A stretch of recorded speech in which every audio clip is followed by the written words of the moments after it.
मेहमान खुसूसी मोहतरम professor S.A. शुक्र साहब, मोहतरम मोहम्मद अब्दुल रहीम खान साहब, मोहतरमा डॉक्टर आमिना तहसीन साहब, मोहतरम महबूब खान असगर साहब, डॉक्टर जावेद इंजन, मुअज़्ज़ज़ सामाईन, अस्सलामु अलैकुम।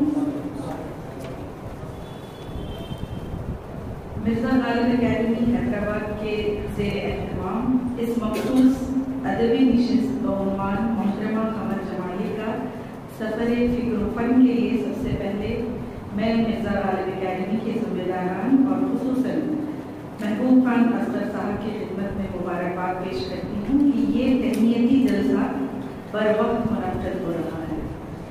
किसी फ़नकार ने हमें अपनी तहरीरों से महसूस किया, अपने फ़िक्र फ़न से हमें शऊर और आगाही अता की। उनकी फ़िक्र फ़न पर गुफ्तगू के ज़रिए ही हम उन्हें खराज तहसीन पेश कर सकते हैं। आज़ादी के बाद जिन फिक्शन निगारों ने अपने फ़न के ज़रिए एक मखसूस शनाख्त बनाई, उनमें कमर जमाली साहिबा का नाम शामिल है। मैं माफ़ी चाहती हूँ कि कहीं कहीं कमर जमाली भी हो जाएगा, सिर्फ साहिबा कहना जो है, क्योंकि वो मज़मून के तर्ज पर लिखा गया है। मैं कोशिश करूँगी कि उस एहतराम को बरकरार रखूँ।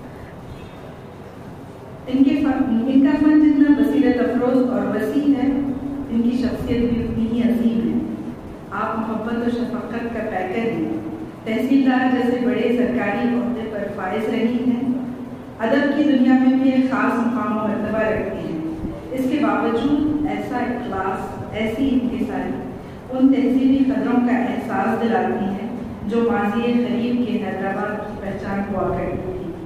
कमर जमाली साहिबा जैसी चंद ही शख्सियतें अब इन तहसीली कदरों की पासदार और अमीन रह गई हैं।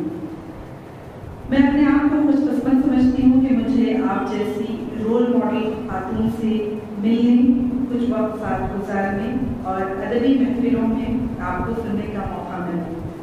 मुझे अपनी इस खुशनसीबी का एहसास उस वक्त शदीद तर हो जाता है जब ऐसी शख्सियत आपको अजीज़ रखे, आपकी हौसला अफजाई करे, आप पर शफ़क़त के फूल बरसाए। अल्लाह ताला इस साए अबकर को सलामत रखे। मैंने कमर जमाली मैडम को पहली मरतबा अफसाना पढ़ते हुए मानू में देखा था। ये शायद 2007 या 8 की बात है। आलमी यौम ख़वातीन के मौके पर डॉक्टर आमिना तहसीन साहिबा ने ख़वातीन की एक अदबी नशिस्त का एहतमाम किया था। उसमें मैडम ने जो अफसाना पढ़ा था उसका नाम तो मेरे ज़हन में नहीं रहा, लेकिन उसकी थीम मुझे याद है कि उसमें एक हवेली में लड़की के इस्तेहसाल की बात हो रही है। इस अफसाने ने मुझे बेहद मुतासिर किया। उसमें कहानी के तासुर के साथ साथ अंदाज़े पेशकश का भी अहम रोल रहा है। आप जिस तरह से अफसाने की क़िरत करती हैं, उससे एक समा बांध देती हैं। हम कहानी को सुनते ही नहीं बल्कि देखते भी हैं। शोबे उर्दू मानू ने जब मिर्ज़ा दाग तहरीरी पर सेमिनार मुनक़्क़िद किया तो शाम अफसाने का एहतमाम किया, जिसमें अफसाना पढ़ने के लिए अफसाना निगारों से दरख्वास्त की गई थी कि वो दाग की ज़िंदगी से मुताल्लिक़ किसी एक पहलू पर अफसाना लिखकर पेश करें। मैडम ने जो अफसाना पेश किया था उसमें दाग के ज़माने की तहसीली ज़िंदगी की इतनी खूबसूरत अक्कासी की थी कि गोया उस अहद को ज़िंदा कर दिया था। उसमें कान कटी बुआ के किरदार ने मुझे बेहद मुतासिर किया था और मैं मैडम की तख्लीक़ी सलाहियतों की ख़ाइर हो गई। बिनाम की यौम तासीस के मौके पर कमर जमाली साहिबा ने एक अफसाना बउनवान पिदरम सुल्तान पढ़ा। ये कोविड-19 के मौजू पर लिखी हुई सबसे बेहतरीन कहानी थी जहाँ तक मेरे मुतालिक का ताल्लुक है, जिससे कमर जमाली की असली आगाही का अंदाज़ा होता है। इस तरह के हंगामी मौजू पर उन्होंने ऐसी कहानी क़लमबंद की है जो आफाकियत का दर्जा रखती है। दुनिया के तकरीबन हर मुल्क में इस बीमारी का अज़ाब दुनिया के तकरीबन हर मुल्क में इस बीमारी के अज़ाब को झेला है। यह अफसाना ऐसे बेलौस खिदमतगार को खराज अक़ीदत पेश करता है जो खिदमत खल्क़ में अपनी जान गंवा देता है। इस अफसाने को सुनने के बाद मुझे राजेंद्र सिंह बेदी के अफसाने क्वारंटीन की याद आ गई, क्योंकि बिल्कुल वैसा ही असर मेरे दिलो दिमाग पर उस अफसाने ने भी किया था। इस अफसाने में दादी का किरदार बहुत मुतासिर कन है। मैंने गौर किया कि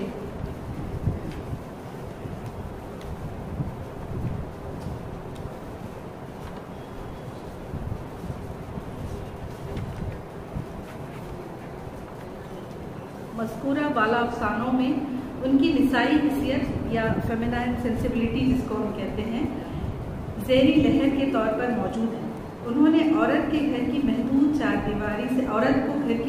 चारदीवारी से निकालकर एक वसी तनाजुर में देखा। उनके अफसानवी मजमूए ज़ुहाब के मुताले के बाद उनकी निसाई शऊर का शदीद एहसास होता है।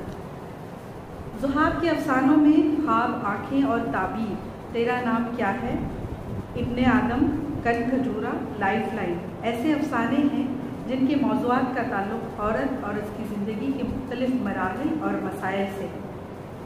क़मर जमाली साहिबा को कहानी कहने का फ़न बखूबी आता है। वो पहले ही पैराग्राफ से अपने क़ारीन को बांध लेती हैं। कहानी के ताने बाने इस तरह बुनती हैं कि क़ारी की दिलचस्पी और तजस्सुस आखिर तक बरकरार रहता है। कहानी आहिस्ता आहिस्ता खुलती चली जाती है। जैसे तेरा नाम क्या है, इब्तिदा से क़ारी को ये तजस्सुस है कि हंसी काका का नाम ऐसा क्यों है, उनकी बीनाई कैसे गई। आखिर में हम वाकिफ़ होते हैं कि वो फ़िरक़ा वाराना नफ़रत और हैवानियत का शिकार हुए हैं। उस दर्दनाक हकीकत से वाकिफ़ होते हैं कि उनका खुद अपनी आँखों को फोड़कर बीनाई से महरूम करना उस भाई की बेबसी और बेचारगी का एहसास दिलाता है जिसकी आँखों के सामने उसकी बहन की बेहुरमती हो। ख़वातीन का तहफ़्फ़ुज़ आज भी हिंदुस्तान में एक बहुत बड़ा मसला है। आए दिन निर्भया, हाथरस जैसे केसेस खबरों की सुर्खियाँ बनते हैं। सिर्फ सख्त क़वानीन बना लेने से ये मसला हल नहीं होगा। समाज में गुम हो रही अखलाकी क़दरों की बाज़ियाफ़ और उन पर अमल आवरी को यकीनी बनाना होगा। ज़हनों को और सोच को बदलने की ज़रूरत है। जेंडर सेंसिटाइजेशन और शऊर बेदारी की शुरुआत घर और तालीमी इदारों से होनी चाहिए। अफसाना इब्ने आदम में भाई दुश्मन के हमले के बाद बहन को दरिंदों का शिकार होने से बचाने की खातिर गोली मार देता है।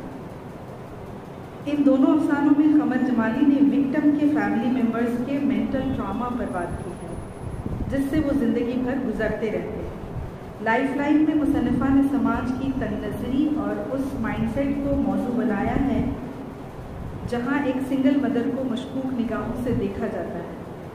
औरत को एक बावक़ार ज़िंदगी जीने के लिए कितना स्ट्रगल करना पड़ता है। इन अफसानों में मुसन्निफ़ा का फ़नी कमाल मंज़र निगारी के ज़रिए कहानी को आगे बढ़ाना है। उनके यहाँ मंज़र सिर्फ मंज़र नहीं होता बल्कि कहानी के बयानिया का अहम हिस्सा होता है। कभी ये मनाजिर कहानी में किरदारों की ज़हनी व क़ल्बी कैफियत को ज़ाहिर करते हैं तो कभी कहानी के बदतरीक़ को वाज़ेह करने में नुमायाँ किरदार अदा करते हैं। मिसाल मुलाहिज़ा हो, आँखों से गर्म पानी के चश्मे उबलने लगते हैं तो रुखसारों की हड्डियाँ तक जल उठती हैं और सब कुछ पराया हो जाता है। उसका वजूद ऐसा ही पराया हो चुका था। वो अंधेरा ओढ़ चुका था, घटाटोप अंधेरा। सिर्फ तारीकी थी, अंदर भी और बाहर भी। कमरा तारीक, मकान तारीक, ज़मीन तारीक और आसमान तारीक। ज़मीन पर उखड़ूं बैठे दोनों कानों की लोगों को उल्टा कानों में फुड़से दोनों घुटनों से कान दबाए वो कब से दुबका पड़ा हुआ था। यकायक उसे गुमान हुआ कि कहीं वो कब्र में तो नहीं है। इक़्तिबास था। ये उस किरदार की ज़हनी अज़ियतों को ज़ाहिर करता है जिसने अपनी बहन को खुद गोली मार दी। मंज़र की ज़ाहिरी तारीकी उसके ज़हनो दिल पर छाई तारीकी में मुद्ग़म हो जाती है और इसकी कैफियत को मौसर तौर पर पेश करती है। क़मर जमाली के फ़न की ये खूबी है कि उन्होंने ऐसे मौज़ूआत पर भी क़लम उठाया है जिस पर गुफ्तगू करना टैबू समझा जाता है, जब हमारे यहाँ ममनू समझा जाता है। जैसे मैरिटल रेप जो कि डोमेस्टिक वायलेंस और सेक्सुअल अब्यूज़ के ज़ुमरे में आता है और पढ़ी लिखी बाशऊर ख़वातीन भी इसका शिकार होती हैं और इसके ख़िलाफ़ आवाज़ उठाना तो दूर इस पर गुफ्तगू भी नहीं कर सकती। मैंने क़मर जमाली का अफसाना ख्वाब, आँखें और ताबीर पढ़ा तो एहसास हुआ कि उन्होंने इस बेहद हसास मौजू को कितने फ़नकाराना अंदाज में पेश किया है। ادب اشاروں کا آرٹ ہے. بہت زیادہ وضاحت کبھی کبھی ادبیت کو مجروح کر دیتی ہے. قمر جمالی صاحبہ کو اس بات کا بھرپور ادراک ہے. انہوں نے موضوع کی مناسبت سے اس افسانے میں رمزیہ اسلوب اختیار کیا ہے. وہ لکھتی ہیں کہ جب عورت مگر کہہ کے رک جاتی ہے تو اس سحرفی لفظ میں کتنی باتیں، کتنے جذبات، کتنی تکلیفیں، کتنی اذیتیں چھپی ہو سکتی ہیں. افسانے میں ملازمہ شانتی اپنے شوہر سے پٹ کر آئی ہے. مالکن رمیہ ایک تعلیم یافتہ، باشعور لیکن استحصال شدہ خاتون ہے. رمیہ کے مکالمے اس بے بسی کا احساس دلاتے ہیں جس سے اکثر خواتین گزرتی ہیں. اقتباس ہے: جانور ہے، ساری پیٹھ زخموں سے پٹی پڑی ہے، بہت ظالم ہے، وہ مجھے چاہتا بھی ہے میر صاحب، مگر. رمیہ کہتی ہے مگر ایک اندھا یقین، خود فریبی، ایک جھوٹا سچ، جینے کا حوصلہ اور نہ جانے کیا کیا. اس مگر میں کیا کیا چھپا. رمیہ پڑھی لکھی ہے، ایک مہذب گھرانے سے تعلق رکھتی ہے، آزادی نسواں کی علم بردار ہے اور حقوق نسواں سے متعلق ایک آرگنائزیشن سے وابستہ بھی ہے. لیکن اب خواتین کو اپنے حقوق کے لیے لڑنا سکھاتی ہے. لیکن اس کردار کا ڈیلیما یا المیہ یہ ہے کہ وہ خود استحصال کا شکار ہے. گھر کے بکھر جانے اور خاندان کی بدنامی کے ڈر سے ظلم سہ رہی ہے. وہ اپنی ملازمہ سے کہتی ہے، اقتباس ہے: شانتی، ظلم صرف سہنے کی چیز ہے اور ظلم سہنا عورت کا مقدر ہے. تو کیا سمجھتی ہے اس ظلم کا شکار صرف تیری ہی برادری کی عورتیں ہوتی ہیں؟ نہیں، عورت صرف عورت ہے. اس کے صرف نام بدل سکتے ہیں، کبھی شانتی، کبھی رمیہ، مگر ناموں کے بدلنے سے ظلم کے ساتھ عورت کا رشتہ بدل نہیں جاتا. صرف ظلم کے سہنے کے طور طریقے بدل جاتے ہیں. میری ایک بات یاد رکھ، ظلم کے خلاف آواز اٹھانے سے گرہستی کی دیواریں ہلنے لگتی ہیں. اقتباس کا مصنفہ نے اس افسانے کے ذریعے بہت اہم سوال اٹھائے ہیں. شانتی کے جسم پر جو زخم ہیں وہ دوائی سے بھر جائیں گے، لیکن رمیہ کی روح کے زخموں کا مداوع کیسے ہوگا؟ اس حوالے سے میں ڈاکٹر تنویر احمد علوی کا ایک اقتباس پیش کر رہی ہوں یہاں پر. قمر جمالی کے افسانے روایتی افسانوں سے بہت آگے ہیں اور ان میں عورت کے کرب کی بڑی عمدہ عکاسی کی گئی ہے. وہ جن سے کھیلتی نہیں ہے اور نہ ہی کوئی باز کرتی ہے، بلکہ موضوع کے سیاق و فکر و عمل کے کئی دریچے کھول دیتی ہیں. اقتباس ختم. قمر جمالی نے اپنے عہد کے اہم موضوعات پر قلم اٹھا کر اپنی سماجی ذمہ داری کو پورا کیا. ان کی یہ ترقی پسندی اور روشن خیالی انہیں اپنے معاصرین سے ممتاز بناتی ہے. قمر جمالی صاحبہ بڑی گہری اور فلسفیانہ قسم کی باتیں بھی بہت سادگی سے کہہ جاتی ہیں. فکر و خیال کو خوبصورت الفاظ کے پیکر میں اس طرح ڈھالتی ہیں کہ نثر پر شاعری کا گمان ہونے لگتا ہے. کچھ اقتباسات میں نے یہاں پر یہ پیش کر رہی ہوں. لکھتی ہیں: خواب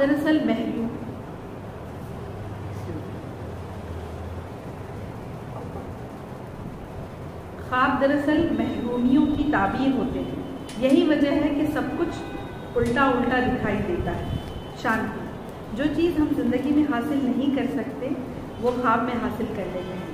خواب بہت سی خاموش زندگیوں کے جینے کا سہارا ہوتے ہیں. اگر خواب بھی آنکھوں سے روٹھ جائیں تو پتہ نہیں کتنی زندگیاں ادھ جلی لکڑیوں کی طرح صدا دینے لگیں گی. ادھ جلی لکڑیوں کی صدا جو کتنا شاعرانہ کیا. دوسرا اقتباس ہے: انہوں نے درد کو مہاجر فطرت لکھا ہے کیونکہ وہ اٹھتا کہیں سے ہے اور بہتا کہیں. لکھتی ہیں: درد سے تو سب کی شناسائی ہے، یہی تو ایک چیز ہے جو اندیکھی ہونے کے باوجود دولت مشترکہ کی طرح سب کے پاس موجود ہے. ایک اور مثال ہے زمین کے حوالے سے، اور کتنی خوبصورت بات کہی ہے. دیکھیے، میں نے کہا نا پہلے یہ زمین ایسی نہیں تھی، تشنہ لگ کہ ایک بوند برسے اور نادیدی چھپکلی کی طرح لپک کر چاٹ جائے. اس وقت کی بات ہی اور تھی. ننھی سی بوند سے بھی موٹی موٹی کوپلیں نکل پڑتی جب زمین کو قرض چکانے کا بڑا سلیقہ تھا. یوں لیا یوں لیا. اقتباس ختم. ज़मीन से मुताल्लिक़ बिल्कुल इसी तरह का ख्याल मुश्ताक अहमद यूसुफ़ी के यहाँ पे मिलता है। अगर हमारे पास थोड़ा सा वक्त है तो वो इक़्तिबास में यहाँ पर पेश करना चाहूँगी, जिससे अंग्रेज़ी के इस मक़ाले की तस्दीक हो जाती है कि ग्रेट माइंड थिंक्स अलाइक। इक़्तिबास है यूसुफ़ी का, ज़मीन किसान से यानी अपने चाहने वाले से बार बार बेवफाई करती है, वो फिर इस पर एतबार करता है, धोखे पे धोखा खाता है, फिर भी प्यार किए चला जाता है, और जब वो प्यार के लायक नहीं रहता तो गांव छोड़ देता है, शहर आकर अपना थका हारा पंजर किसी मिल्क के सुपुर्द कर देता है। शहर में फिर इसे जीते जी ज़मीन अपनी सूरत नहीं दिखाती, दरी, चटाई, संगे मरमर, सीमेंट, टाइल्स की फर्श और तारकोल तले अपना मुँह छुपाए रहती है। इक़्तिबास का कमर जमाली की फ़िक्र फ़न का कैनवस बहुत वसी है। निसाई हिस्सियत इसका एक पहलू है जिस पर मैंने गुफ्तगू करने की कोशिश की है। मुसन्निफ़ा के निस्फ़ सदी से ज़ायद अरसे पर ही तख्लीक़ी सफ़र को एक मज़मून में पेश करना बहुत मुश्किल काम है। अफ़सानवी मजमुआ शबी से शुरू हुए इस तख्लीक़ी सफ़र में सबूचा, संगरेज़े, सहाब और ज़ुहाब और नावल आतिशदान तक फ़िक्र फ़न के कई इर्तिक़ाई मंजिलों को तय किया है और ये सफ़र जारी है। अल्लाह करे मरहला शौक़ न हो गए। कमर जमाली सरज़मीन दक्कन का वो ज़ुहाब है। ज़ुहाब आप लोग जानते हैं कि हर वक्त जारी रहने वाले चश्मे को कहते हैं। कमर जमाली सरज़मीन दक्कन का वो ज़ुहाब है जिसने अपने क़ारीन को हमेशा सैराब किया है। दुआ है कि इस ज़ुहाब की फैज़याबी हमेशा बरकरार रहे। बहुत शुक्रिया।